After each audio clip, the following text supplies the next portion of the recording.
Tak mimpi-mimpi ke apa-apa ke? Tak ada bang. Tak ada Tak ada. Pelik lah, dia berubah dalam macam Dia, tu je kalau nak kata mimpi guna bang, kalau malam-malam telan ubat tidur kan nyenyak. Pantang dikacau pasti aku gegar. Demi maruah agama aku takkan gentar. Nak kata pertubuhan pun bukan pertubuhan. Dia lebih kata dakwah lah kot. Senang kata. Bukan organisasi NGO yang bergerak untuk nak ambil sumbangan orang ramai untuk membantu dah. Tak ada, Dia memang khusus dalam untuk perubahan dia. Dan dia tarik saya pun masuk sebenarnya untuk dia tarik supaya saya pun berubah, supaya dia nampak, saya boleh nampak orang lain boleh buat lagu ni, pasal apa hang tak boleh. Dan saya jadi idola kepada orang lain. Contoh dia, bila orang tu masuk dia cerita, saya jahat bang, saya minum arak, saya tipu bini saya buat tu. Adakah soalan apa yang hang jawapan hang bagi kat aku ni, adakah hang lebih buruk pada aku? Hang tengok aku lah macam mana? Dan dia inspirasi kita, kata betul lah bang. Saya minta maaf bang. Jadi saya tak cukup jahat untuk buat benda tu. Jadi saya jadi saya rasa saya kena minta ampun kat depa. Jadi kita pun rasa baguslah. Lagu tu syok lah kita pun kan.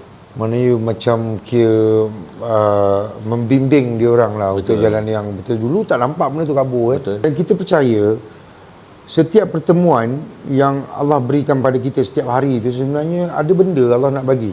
Betul. Dia bukan suka-suka aku jumpa kau, aku jumpa kau, tak. Betul. Macam kita jumpa sekarang ni, mungkin ada satu benda. Satu hari kita jadi apa kan. Jadi benda-benda tu kita percaya benda tu. Tapi pertemuan kita antara kita berdua mungkin ada satu benda Allah nak bagi, sama ada macam sekarang saya belajar sesuatu tentang Along. Kan? Maknanya Allah ni boleh bagi apa saja dalam bentuk apa saja. Betul. Kepada kita ni. Betul. Dia bukan kira kau macam ni. Sebab saya percaya perubahan orang ni, kita tak boleh kutuk orang tu macam, sebagai contoh lah, kita selalu alah Mamat ni tiba-tiba jadi imam kan. Mapet kot kan. Ini kisah terjadi yang betul lah kat kampung. Dia seorang mapet, tu kan mapet kan. Pakai cocok sangat, habis semua dia cocok kan. Satu hari tu jumpa dekat masjid, dia tengah Allahu Akbar. Uish, imam ni. Aku tak sampai imam, takut duduk. Kita ni yang laki ni, dia problem kita lah. Sampai nak imamkan itu pun kita tak berani. Itu dia problem. Dan satu lagi, kita nak imamkan, kita takut satu hari nanti kita tak dapat imamkan ayah kita. Betul. Doa ibu tu yang kuat tu. Itu yang jadi masalah. Tapi itulah the best thing of cerita. Sebenarnya ini bukan episod yang ni, ini adalah episod pengenalan. Sebenarnya kita nak korek lagi, sebenarnya banyak mungkin dalam 13-14 episod tentang Along. Mungkin dia pernah bertempur dengan ni ke. Itu semua orang nak tahu sebenarnya dong. Kan, bertempur dengan ni. Masa tu saya tiba-tiba macam ni, itu akan episod akan datang ni sebenarnya. Tapi benda ni sebenarnya kita nak, bukanlah kita nak tunjuk Along ni terror ke, kuat ke, hebat ke kan. Dia pun pergi gym Along. Jadi kan? Dia beri swak je lah. Tapi itulah cerita dia, macam mana kehidupan dia berubah menjadi sesuatu, menjadi satu, mungkin menjadi iktibar, manfaat untuk orang lain. Betul. Tapi itulah, bila hari pertama saya jumpa Along ni, hati saya terdetik. Uish, dia ni kalau sepak aku ni melayang ni kan. Kan? Sebab saya ni sebenarnya orang penakut. Sembang lebih kan. Pompang. Sama. Ajak dia ada melayang macam ni kan. Sebenarnya punca dia takut tu lah. Bila takut tu kita akan mulakan dulu. Pasal kita risau, takut kita kalah kan. Okay. Tapi bila tengok Along, itulah yang saya beritahu, mula-mula jumpa Along, saya cakap, saya jumpa orang-orang yang gangster apa semua ni kan. Mulut dia orang manis, yang respect orang. Saya tak pernah jumpa lagi gangsterism yang apa mana aku tampang yang kan. Tak ada ni, belum.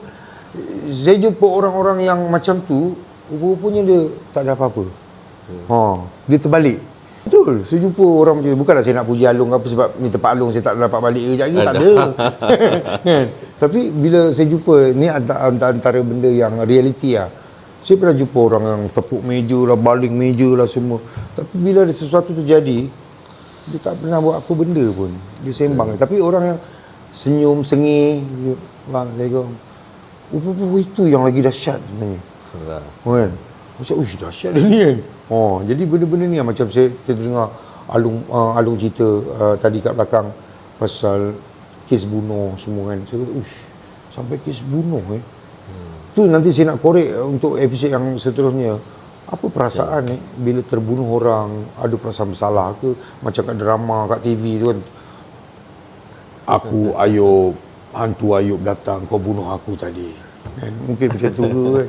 Berlaku kita tak tahu kan. Jadi benda-benda macam ni yang kita rasa macam uish. Sebab kita selalu mendengar kisah macam-macam. Orang ni bunuh dia ni bunuh dia ni kan. Jadi macam Alung sendiri bila dah berubah satu saat, mungkin tak ada hasutan ke? Macam ada, apa dah, jom lepak. Lepak balai raya lah kan. Ada tak macam tu? Alhamdulillah, bila kita duduk di tapak pemimpin, jadi yang bawah-bawah tu dia seram sikit kot, nak ajak kita pelik-pelik kan. Lagipun saya fikir, saya nak jahat nak tunjuk kat siapa. Sebab law ni kalau kata contoh misalnya saya buat di belakang-belakang tabir pun, tak ada orang tahu pun saya buat macam tu. Tapi Allah tahu. Bila Allah tahu ni, kita nak jawab ke mana, tak erti kan. Kita rasa dengan cukup lah dengan apa kesusahan yang kita dah berlaku dulu, hati kita yang tak tenteram, law ni boleh duduk macam ni, rasa nak buat benda yang tak elok pun no point lah kan. Sebab kita dah rasa kan benda tu Kita kan. rasa dah tak mahu. Kan macam dulu kita tak pernah rasa nak rasa kan. Sekarang Kita takut kalau kita berubah, takut pengakhiran kita yang dulu lah tu, takut yang tu yang tak syok tu. kan? Bukan daripada starting kita pengakhiran tu sebenarnya. Okey. Sebenarnya ada banyak lagi kita nak cerita mungkin selepas ni Long Boleh insya-Allah. Kalau ada orang nak jumpa dengan Long ke, nak ada masalah ke, boleh lah. Boleh kalau depa macam Pinjam duit boleh. pinjam duit tak buat lagi. RM20. Kalau yang nak jumpa Alung ke untuk nak buat pengurusan tentang kes Alung, boleh saja main di pejabat, kita ada di Sentul KL. Saja boleh telefon lah, kita punya nombor telefon. Kita ada 03 8066 6262. Itu adalah nombor telefon pejabat. Boleh tengok kat TikTok lah, DM perunding apa semua boleh tengok. Sebenarnya DM ni kita bukan fokus pasal perundingan kes Alung, kita bukan fokus nak ambil duit. Tapi kita fokus yang first, kita nak penuhkan pusat pengajian kita. Dan sekarang kita nak menceritakan banyak elebai-elebai yang menceritakan tentang mereka ni adalah pakar dalam bidang pengurusan Alung. Tapi sebenarnya mereka hidup dia ada kesusahan mangsa-mangsa Alung ni sendiri. Itu yang berlaku sebenarnya. Sebab tu tujuan saya berada dengan pihak DM dan hari ini nak menceritakan tentang, bukan nak cerita tentang jahat kita. Kita pun malu aib kita kan. Tapi cuma kita nak bagi pengajaran, nak bagi tahu kat orang. Hanya ahli boleh cerita masalah ahli. Yang mana kita ada pilihan nak buat yang mana yang terbaik untuk diri kita. Jangan kita tengok yang ni sebagai satu konten, yang ni nampak hebat, kita pergi tolong sat, kita pergi masuk duit, pergi buat apa semua. Lain-kali hampa makin hidup makin merana. Alung ni sampai mati pun menteras tak habis punya. Kita kena benteras diri kita, berhenti meminjam, itu yang bagus. Betul. Sampai bila tak habis. Ada pembayaran apa-apa ke? Ada. Kita sini kita buat syarat, dia ada 2 pilihan syarat. Syarat yang pertama tu, dia kena setuju dengan pihak kita dan kena pergi mengaji Quran. Dia terikat dengan pihak kita selama 3 bulan, dia minimum 3 kali seminggu. Itu tentang syarat kita, dia kena pergi mengaji. Tapi kalau dia pilih tak mau mengaji, banyak upah lah. Abang dapat bagi kan. Banyak mengaji tak mau, upah tak mau, banyak cantik. Mana boleh. Bukan habis kat sini je. Sebab kita nak buka lagi lepas ni, banyak lagi sebenarnya. Kisah-kisah Alung, macam mana Alung, bagaimana dia menangani masalah-masalah. Mungkin ada satu masalah yang agak berat kan. Ada masalah yang paling berat tak boleh settle. Kalau dalam pengurusan kes Alung ni, bagi saya tak ada lah. Tapi kalau kehidupan dulu tu banyak lah kan. Nak bagi tahu kat mereka, walaupun hampir jumpa orang tu jahat macam mana ke, power macam mana ke, sebenarnya yang selesai masalah hang adalah Allah. Jadi kita kena balik kat dia balik. Ini ada sesuatu sebenarnya yang kita belajar daripada kisah Alung ni. Sebab kalau kita fikirkan dia macam sebuah drama ataupun filem kan. Kalau kita tengok banyak kisah-kisah macam tu kan. Tapi ini realitinya yang berlaku. Di setiap perjalanan yang Alung lalui itu macam-macam dia tempuh. Kan. Tapi yang satu je lah. Masalah dia walaupun dia banyak duit macam mana pun, tapi hati tak tenang, tak guna juga Alung tak jadi juga kan. Jadi benda-benda macam ni lah sebenarnya yang kita nak tengok. Dan kita mungkin ia menjadi satu tauladan dan juga contoh untuk anda mungkin yang pernah mengalami masalah ni. Apapun, kita berakhir kat sini. Kalau anda mempunyai sebarang masalah, sekali lagi anda boleh ke media sosialnya, DM pengajian.